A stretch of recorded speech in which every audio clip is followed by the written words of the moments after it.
Oh, 5 seconds. Ooh, okay. Want to welcome you this evening to Review Preview. I'm Pastor Mark, and I'm here with I'm Pam Bentley. Pam. Good to see you Good to see again. you too. And for Yeah. those of you who may have returned from last week, thank you for tuning in again. If this is your first time with us, just to kind of give you an understanding of what we're doing here, we're looking back at last week's sermon to talk briefly about that, and then we're going to look ahead to next week's sermon and talk about that. By the way, this is meant to be interactive, so you can send in questions. We have folks who will feed those questions to us, and we'll try to answer them as we go. We'll certainly have a question-answer time toward the end of our time together. This is meant to be about 20, 30 minutes, so it's not long, but it's just another opportunity for Pam and I to engage with folks online. So thank you for being with us.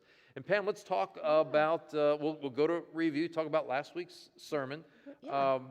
We talked again, the teaching was on how we use words of affirmation to express love.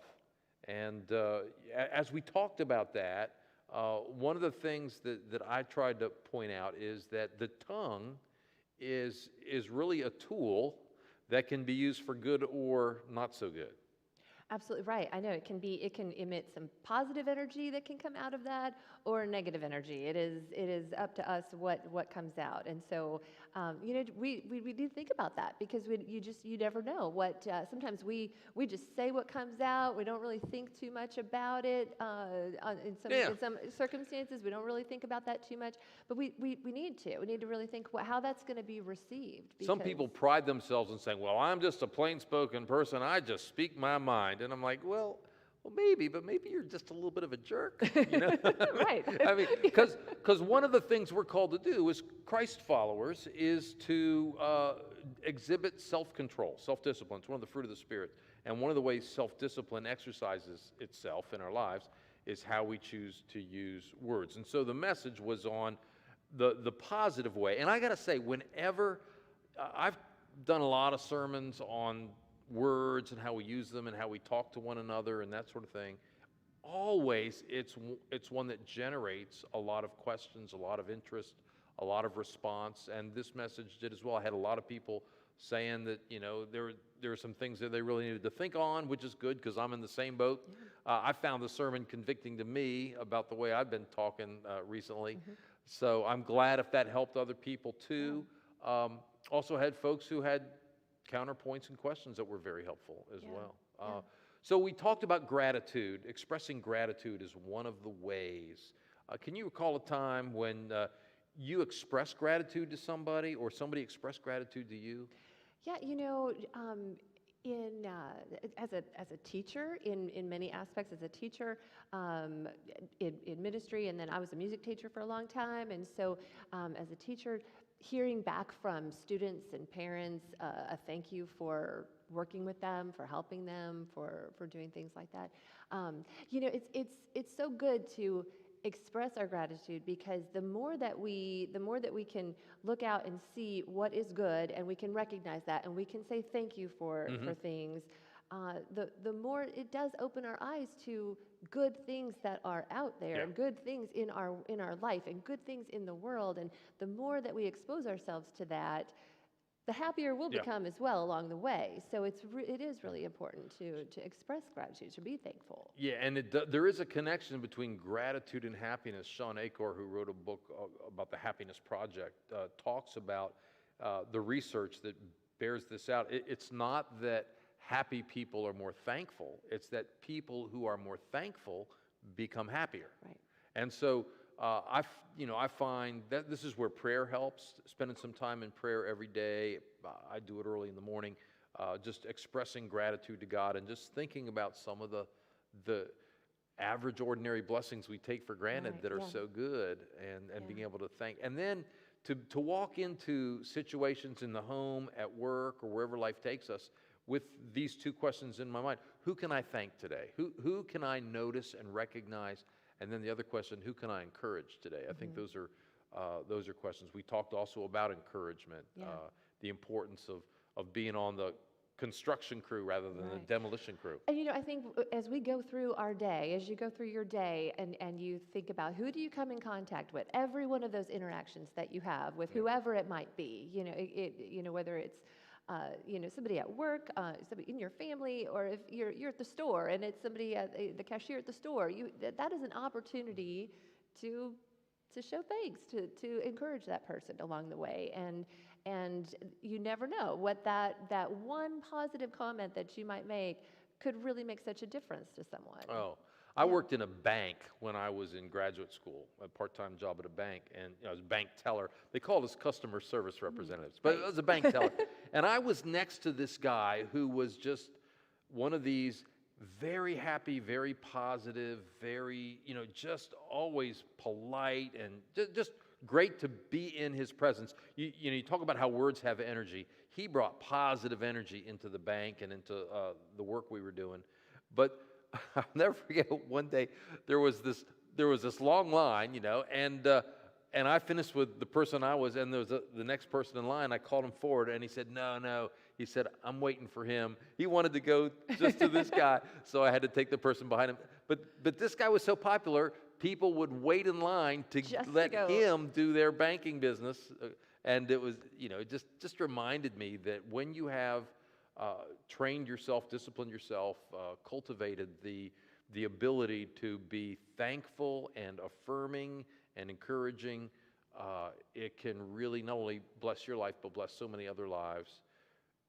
And it's hard to do, isn't it? It is hard to do. I catch myself all the Yeah. time drifting negative, complaining. I just think that's our natural default. It can be, but one negative comment, you don't know how long that can ruminate with someone, and you mentioned this last week, and in your sermon you mentioned how it can take 5 positive comments or 5 positive things to kind of to alter what that one negative is. We don't really think about that so often. In our society, we tend to point out and criticize and criticize and criticize. That's just kind of how it is. And there's not even that one positive that comes to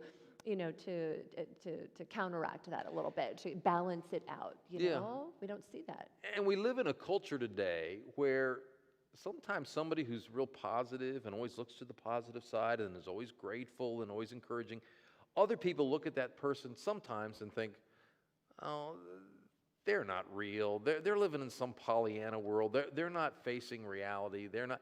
So even sometimes when some folks are attracted and appreciate really someone who's learned how to use words in a loving way, other folks get kind of skeptical. I can see that. I can see that, right? To think, right, you're really not looking at reality here. So right. finding a I can way, see that. and I think it's a good point to say that when we talk about using words in a positive way, in a loving way, we're not saying you can never have difficult conversations with people. Right. You can't point out areas that need to change. You can't express concerns. You can't even offer constructive criticism. All that is part of the deal of being a human being and being in relationships and helping people. So it's not that you can never say anything critical.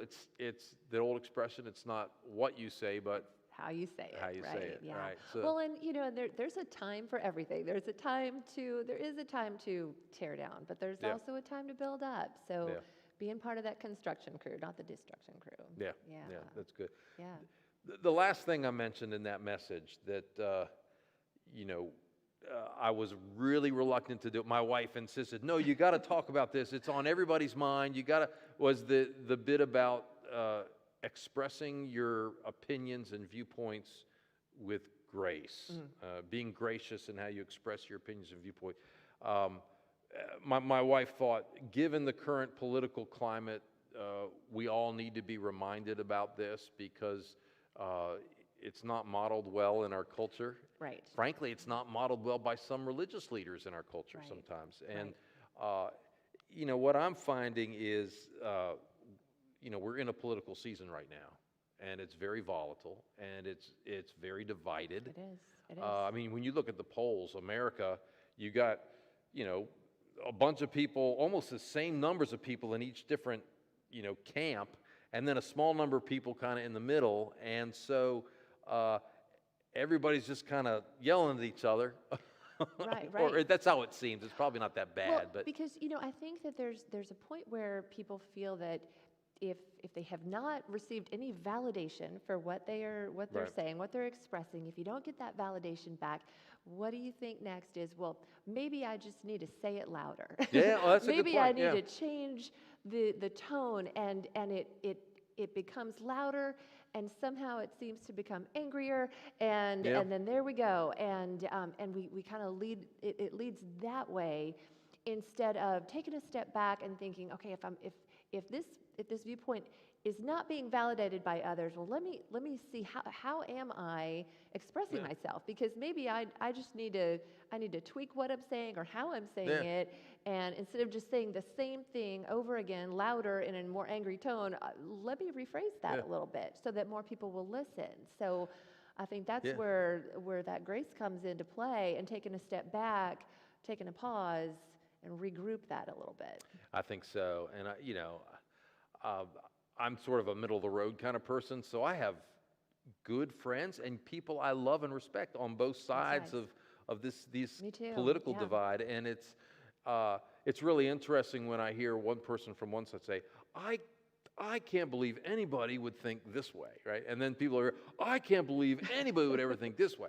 And so I'm just like, yeah, it starts with listening to each other and trying to Right. understand each other. Right. And I can understand how both sides think and feel, and it's difficult to sort through. I mean, I reckon, but we can help the situation by figuring out how to use words graciously. Doesn't mean we can't have strong viewpoints. Doesn't mean we can't have deep convictions. We need that. That's important. And it doesn't mean we can't, try to have serious conversations with people. But just the word choice and the tone of voice, and Right. that just becomes really important. It does, and right, it really does.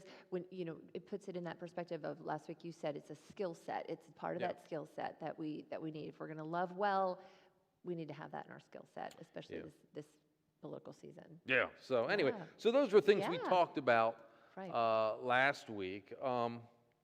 So this coming week, what's on Yeah, the? yeah. So this Sunday, we're looking at the love language of gifts, and essentially, if love is something that we do, then we show our love and appreciation through gift giving. So how does that fit into our lives, and how do we use that to expand our capacity to love? So, but it's not just gift giving; it's thoughtful giving. Yes, So, yes, good point. so there's a little bit of a difference there between just giving a gift and giving a thoughtful gift. Have you ever given something that you'd consider that was a thoughtful gift?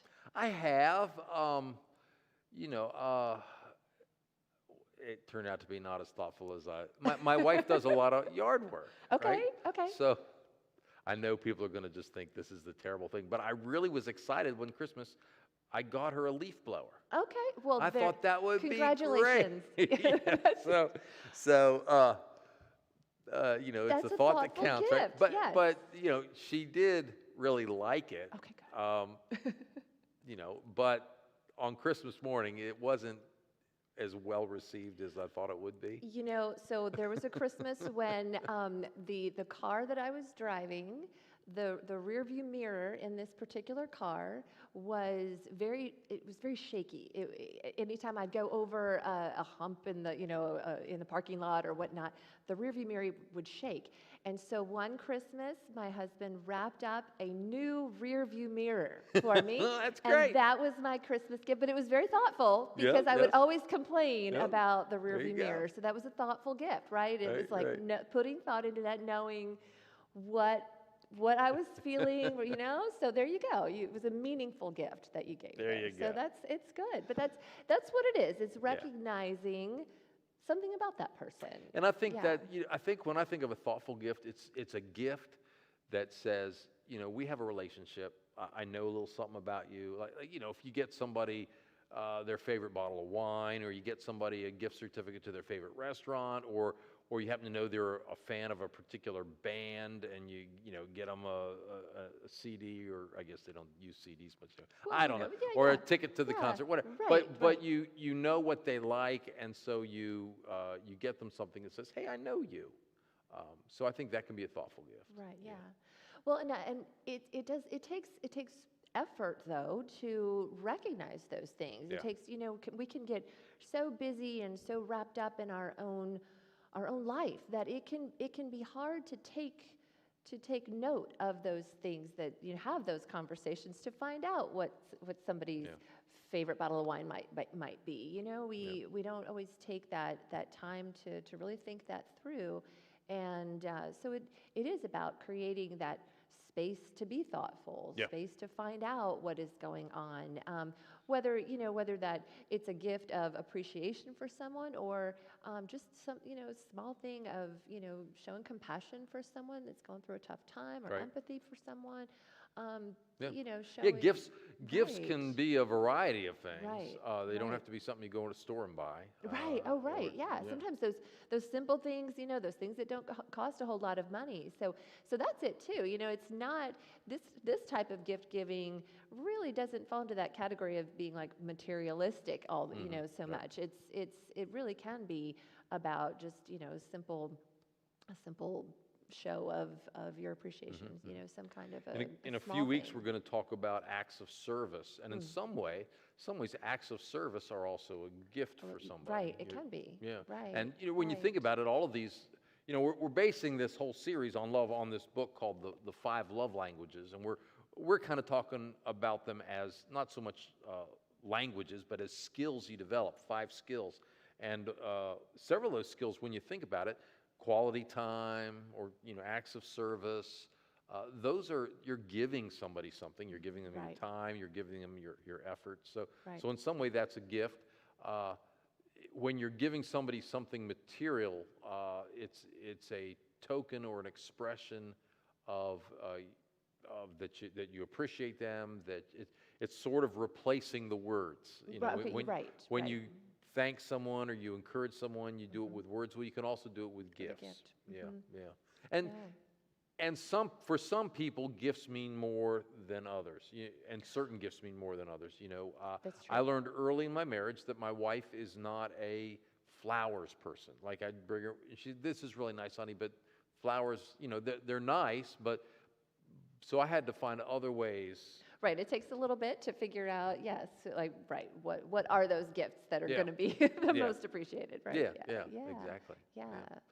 So the gift giving is a way of expressing love. And do you find that when you're a child, giving material gifts seems more important than as you get older, or is that just my experience? I think so. I think you get to a point where to me, I feel like, gosh, I've got a lot of things that, that I need. And so, so just, right, a small gift of if it was, flowers, or if it was, just something small. It doesn't have to be anything big, but something that does show that me, that is really appreciated. Yeah. Like I remember, as a kid, I was really excited about Christmas because of the gifts, right? I mean, Yeah, that was right. basically That's the it. thing, Oh, right? I get to unwrap You make your list, and yeah. you're hoping for all those Yeah. things under the tree. Now, Yeah. my parents had a rule that, we only got a couple gifts, but then we had Gotcha. relatives who gave us gifts. So we had gifts, and I was all excited about that and couldn't wait for it. I mean, God. But, as you get older, you still love Christmas, but it's not all about getting the gifts. Right. So I wonder if Yeah. as we grow, we still appreciate gifts, but they don't have, it's a different kind of appreciation. Well, I think everybody's different, and so that is kind of a neat thing about the love languages. And there's a quiz you can take, and to find out what your love languages are. And so Right. it's kind of interesting to take a look at that and see what it is, because for some people it is those gifts are more meaningful than for others. So this coming Sunday, Yes, you're preaching on the gift giving. I am. Yes.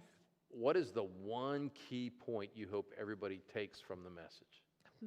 That acting on the thought is what thoughtful giving is all about. Yeah. Yeah. You That got makes to sense. act on it. You can think about it. A lot of times we'll have thoughts in our heads, but do we really act on that? Do you act on it to say those words of affirmation, or do you just keep it in your head? So Yeah, it all comes back to acting on love it. being a decision to take action. Right. Yeah. Right. And then following through. That's good. Yeah. Well, I look forward to that. Yeah, That'll be good. thanks. Yeah. All right. Yeah. Well, we're about at the 20-minute mark, so we're going to take a look at some questions. Let's see. Pulling down here. All right. There's a question about. Here we go. Am I missing the questions? Hold on. I've got comments here. Oh, here we go. Sorry, my Okay. thumb.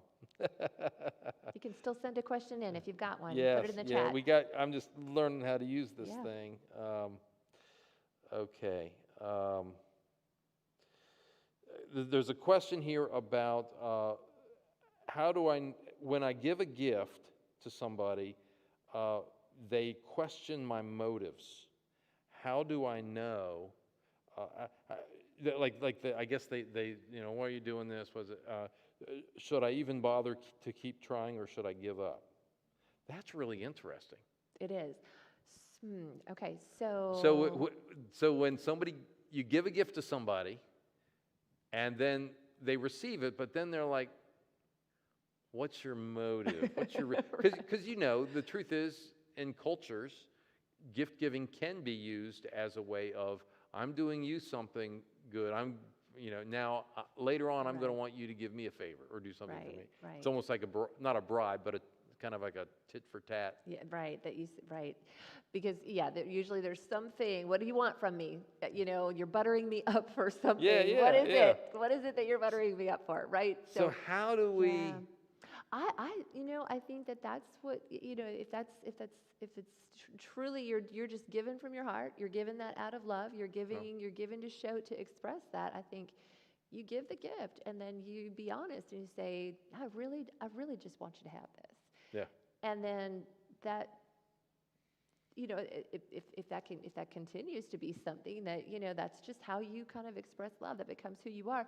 You never know how later on, that interaction with you as that type of person, that you just kind of did that. That could be like that bank teller you were talking about, who was always so positive. Yeah. I don't know. Yeah. I had never, I haven't been in a situation where I gave a gift and someone questioned my motives.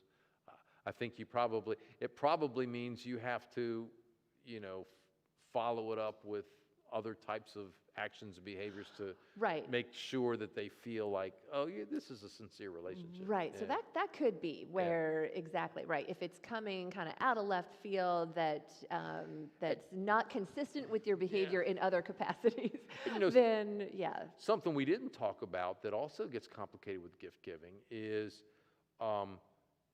if you're not in a relationship with somebody, or maybe even if you are, and somebody gives you a gift and it's out of the blue or something, are they making a romantic overture? Are they wondering? So I hadn't thought about. Is there something knowing else? the reason why the gift is being given is important. Yeah. That when you give the gift, you express, here's why I wanted you to have that. Yeah. Maybe that is right. Maybe we need to clarify Let's be clear. that, right? You give a gift, put a little card in there. Yeah, that's it. Clear That's about it. that. That's it. That's great. Yeah. Another question we got actually was something we talked about last week. Okay. And when we started talking about feelings, we were saying love is a skill we develop, not an emotion we feel. There are emotions that accompany love, joy, attraction, attachment, a lot of different positive feelings that come with love. But we talked about the fact that primarily it's a decision to behave in a certain way with a certain set of skills. So the question was, when I'm trying to discern God's will for me, if I'm not supposed to go simply by my feelings, how do I know God's will? How do I do? So it's this whole issue about, so often we try to discern God's will for us by how we feel. Like, I feel like God is leading me in a certain direction. And I got to admit, I do some of that. And I think that God does use our feelings sometimes to lead us in a certain direction. I guess the question that this person is asking, how do you know? How do you know? I know that's tough. That's hard. Because sometimes God's will is, hey, do the right thing whether you feel like it or not, right? So sometimes it's not, I'm doing this because I feel like doing it, and I'm assuming because I feel like doing it, God is asking me. Sometimes I'm doing what I don't feel like because it's the right thing to do, because I know God wants me to. Yeah, I think, in any like decision-making process like that of, if I have that feeling of, I feel like I'm being led to go in this direction, then I feel like you try to take some time and you back that up with, okay, what is true about this situation? What's true, pros and cons, weighing out those pros and cons. But I think that you have to give it enough time as well. I think that you can't just make if it is a big decision, a big thing that's happening, you have to give that some time to kind of settle in and see if, okay, think about that, think about what's true, and then do you still feel God leading you that way? Has anything else, what is the environment around you? What do you notice in your environment around you? What do you notice that just in places that people that you've interacted with, in what capacities do you feel like God might be speaking to you through your environment, through the people around you, to kind of help inform that decision and to confirm one way or the other? Because I know as much as we want to have this yes, God is saying yes to this. Sometimes, right? It's not such a clear thing, but I think it's that continual nudge that you get that's leading you to go in that path. I think you're right. I think just as last week we said we need to do a sermon series on feelings, emotions, how to deal with how you feel, which we'll do sometime. Yeah, we should. We need to do a sermon series on how do you discern God's will for different aspects of your life. Right. And certainly feeling, emotion is a component, but it's not the only component. I can still remember years ago I served this little country church, and there were two adult men, they were brothers, who had gotten into a fight years ago, and they weren't speaking to each other. They'd come to church every Sunday. They'd sit in their pews with their families, but they would not acknowledge each other at all. And I just got to feeling like they needed to stop doing that. It just wasn't. It's not what God would want. So I went to one of them and said, hey, why don't we sit down with your brother and the three of us talk, and maybe the two of you can apologize to each other, forgive each other, and start to move on from this. And he said, well, I just can't do it. I said, I'm waiting for God's peace to come on me. I'm waiting for God's peace. I'm waiting for God's peace. And I said to him, I said, well, maybe you got it backwards. Maybe you have to do it in order to get God's peace. You're waiting for God's peace before you act, but maybe the key is to go ahead and act, and then you'll experience God's peace. That's good. Yeah. He didn't take me up on it, but that was my best. That was good advice, though. That's really good advice. So there are times when we know there are two things. Sometimes we feel like we ought to do something, but we're not sure if it's God's will. And then there's other times when we know darn well it's God's will, but we don't feel like doing it. Right. And that's true. That's the challenge. That's true. So good. Well, all right. Yeah. Anything else? Okay, here's one. Okay. When doing something for your spouse, we did that one. Okay. Sorry. I'm looking here. Is there another one? Lots of conversation about politics here. Folks are having conversations, and they're all using good words. Oh, excellent. So, very good. Yeah, I think it's. Somebody says so many political discussions include aggressive name calling, labeling. Just stimulates more aggression. Yeah, it does. That's someone quoted a proverb: a soft word turns away wrath. That's exactly right. Harsh word turns up anger. Absolutely. Yep. Yeah. So, and then another one. My recollection of the Love Languages book was that people respond to the approaches in various degrees, and the skill is discerning the right skill to use. Yes, there's some truth to that. My sense is that you need to be good at using all of the skills on each person, but what is absolutely true is that certain people are more receptive to certain skills. Like, for Right, example, right. for me, words of affirmation are more important than gift giving. Right, for me and my husband, the same way, right? Yeah. And but it's interesting to see, how you relate to your children, or to, Right. just even the skills are important for everyday life, of everyone that we meet, whether, it's your coworkers that you're interacting with. It's good to have the whole skill set of that. With kids, you can have Yeah. multiple kids, and each of them have a more, they're more receptive to one of these different Right. love languages. Right. Or, one child really wants quality time, one wants affirming words, one wants tender touch, one wants gifts. And so, yeah, knowing what their primary avenue of receiving love is important. And then, And at a time right now where, our kids school is so hard right now. So, the Yeah. stress and anxiety over what they're dealing with of school and managing that. And for families, navigating through that too, of trying to teach at home and whatnot. Being able to identify how, if you want to show love to your child, like, and at a time like this when it's really needed to counteract some of that stress and anxiety, uh, knowing what will be most effective in that way, to where you can reach them and they'll feel that, is really important. what if this whole coronavirus thing we've been going through, what if it's really God's gift to us to help us focus on developing the skills to love better? Yeah. Who knows? There's no better time as now. Yeah, lots of opportunity. There is. Absolutely.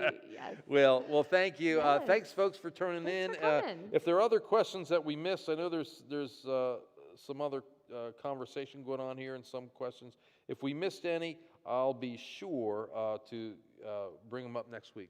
Sounds Sound great. good? All right. Yeah. Well, let's close with a word of prayer. Okay. Thank you, Lord God, for the gift of love, but we know with this gift comes an awesome responsibility to develop the skills of loving well. And we thank you that we can use words of affirmation and gift giving in a way that honors you and blesses others. Help us to continue to grow as we develop these skills. And Lord, thank you for those who tuned in tonight. In Jesus' name, amen. Amen. Thanks, everybody. Thanks See you for later. coming.